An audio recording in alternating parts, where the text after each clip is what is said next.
Սիրելի հեռուստադիտողներ, առողջության բանաձևն է մեր եթերում եւ այսօր խոսելու ենք արևայրուքի եւ այրվածքների մասին։ Ամռան շոգ օրերին արևի երկար ազդեցությունը կարող է հանգեցնել ոչ միայն արևայրուքի, այլ նաեւ մաշկի տարբեր աստիճանի այրվածքների։ Դրանք երբեմն թվում են թեթև խնդիր, սակայն կարող են բերել լուրջ անհարմարության եւ բարդությունների, եթե ճիշտ օգնություն չցուցաբերվի։ Ինչպես տարբերել արևայրուքը մաշկի այլ այրվածքներից, ինչպես ճիշտ առաջին օգնություն ցուցաբերել եւ ինչ անել, որպեսզի խուսափենք նման իրավիճակներից։ Այս մասին այսօր կխոսենք հայկական Կարմիր խաչի հրահանգիչ մասնագետ Ալավերդյան Մանեի հետ։ Բարև ձեզ Մանեջան, շնորհակալ ենք մեր հրավերն ընդունելու համար։ Ձեզ եմ շնորհակալ։ Եվ առաջին հարցը սա է, ինչպես տարբերակել արևայրուքը սովորական մաշկի գրգռումից կամ ջերմային այրվածքից։ Տեսեք, արևայրուք կարող է առաջանալ, երբ մարդը շատ երկար ժամանակ, հատկապես ամառվա շոգ օրերին, ինչպես դուք նշեցիք, ուղիղ արևի ճառագայթի տակ երկար ժամանակ է մնացել, որից հետո տուժածի մոտ կարող է առաջանալ նշաններ, ինչպիսիք են գլխապտույտ, գլխացավ, սրտխառնոց, փսխում, տուժածները հիմնականում այդ ժամանակ ունենում են մուգ, տաք, կարմիր մաշկ, լինում է նաև մարմնի ջերմաստիճանի բարձրացում, ինչպես նաև այդ ամենը կարող է ուղեկցվի գիտակցության խանգարումներով, ընդհանուր միջև գիտակցության կորուստ։ Այս դեպքում մեր առաջին օգնությունը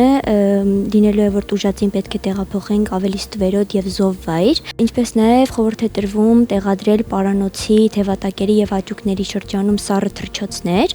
դա կարող է լինել սովորական կտորը թռչած վիճակով, կարող է լինել սառույցը կտորի մեջ կամ սառցեպարկեր, որոնք որ կան։ Այդ ձևով կարելի է հովացնել տուժածին, ինչպես նաեւ տրամադրել տուժածին ջուր, հեղուկներ, բայց ոչ շատ սառը, այլ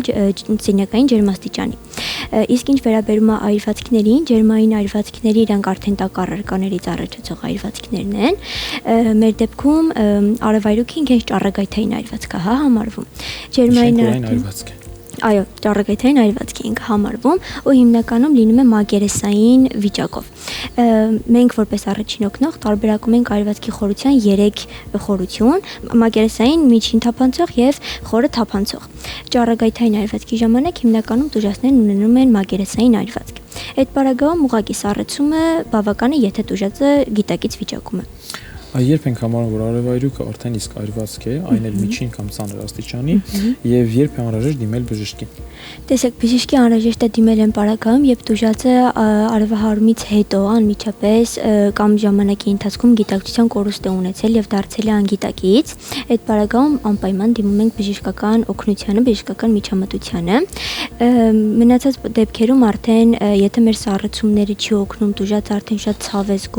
զգում ենք մարմնի չորություն, նման դեպքեր, այդ ժամանակ եւս դիմում ենք բժշկական օգնությանը։ Օրինակ մաշկի այրվածքների դեպքում, օրինակ տաք հեղուկներից, ինչպիսին պետք է լինի վնասված հատվածի մշակումը։ Այսինքն, որպեսզի մաքսիմալ կարողանանք խուսափել հնարավոր զարգացող բարդություններից։ Տեսեք, այդ դեպքում ենթադրենք, եթե վնասվել է հենց վերջույթը, մենք վերջույթը պահում ենք սառը հոսող ջրի տակ, սովորական հոսող ջրի տակ, կարա լինի թեկուզ շիշ, այդ ջրով, մոտ 10-ից 15 րոպե պահում ենք հոսող ջրի տակ, որից հետո արդեն կարող ենք հանել, պարբերաբար իրեն պահում ենք ջրի տակ, հանում ենք, որպեսզի գերսառեցում եւս չառաջացնենք։ Հետո արդեն կարող ենք տեղադրել էլի սառը թռչոցներ, կան նաև պանտենոլ, որը եւս մագերեսային այրվածքի վրա ջրով լվանալուց հետո թույլատրվում է եւս օգտագործել վերջույթը սառեցնելու համար։ Բայց ջուրը ամենալավ միջոցն է մագերեսային այրվածքի ժամանակ տուժածին հովացնելու համար։ Եվ ինչպես կարելի է կանխել արևայրուքը կամ արևային այրվածքները, հատկապես երեխաների մոտ, եւ ցանկանամ, որպեսզի մի փոքր էլ խոսեք այն ամենահաճախ թույլ տրվող սխալների մասին, մասնավորապես պաշտպանվելու ընթացքում։ Տեսեք, որպես խորհուրդ արևահարումից պաշտպանվելու համար խորհուրդ է տրվում կրել գլխարկներ, հագնել բաց գույնի հագուստ, թեթև հագուստ, բավական քանակով ջուր խմել օրվա ընթացքում եւ փորձել օրվա շոգ ժամերին արևի ուղիղ ճառագայթների տակ չլինել։ Կան իրականում տարածված շատ սխալներ, որը հենց այրվածքների ժամանակ արվում է, նույն մածուն քսելը կամ կարագ քսելը, որը որ ուղղակի սառեցնում է տվյալ հատվածը, բայց մենք տաք մագերեսի վրա քսում ենք յուղայնություն ունեցող որևէ բան, այդ առաջին հայացքից իր համար սառն է լինում, որովհետև իրանք պահվում են սառնարանում կամ սառն է լինում։ Այդ բան իրան օգնում է, բայց հետագայում մենք կարող ենք հանդիպել ավելի բարդ իրավիճակի, որը ավելի ոնց որ ավելի բարդ որից հետո կարող ենք, որը ավելի կխորացնի մեր այրվածքը։ Շատ լավ,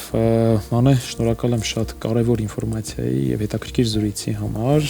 Դե ինձ սիրելի հեռուստադիտողներ, կարծում եմ պարզ դարձավ, որ արևայրուքը եւ մաշկի այրվածքները հնարավոր է կանխել ճիշտ պաշտպանությամբ եւ զգուշությամբ։ Իսկ արդեն առաջանալ դեպքում կարևոր է արագ եւ ճիշտ առաջին օգնությունը։ Շնորհակալություն հայտնենք եւս մեկ անգամ մեր հյուրին։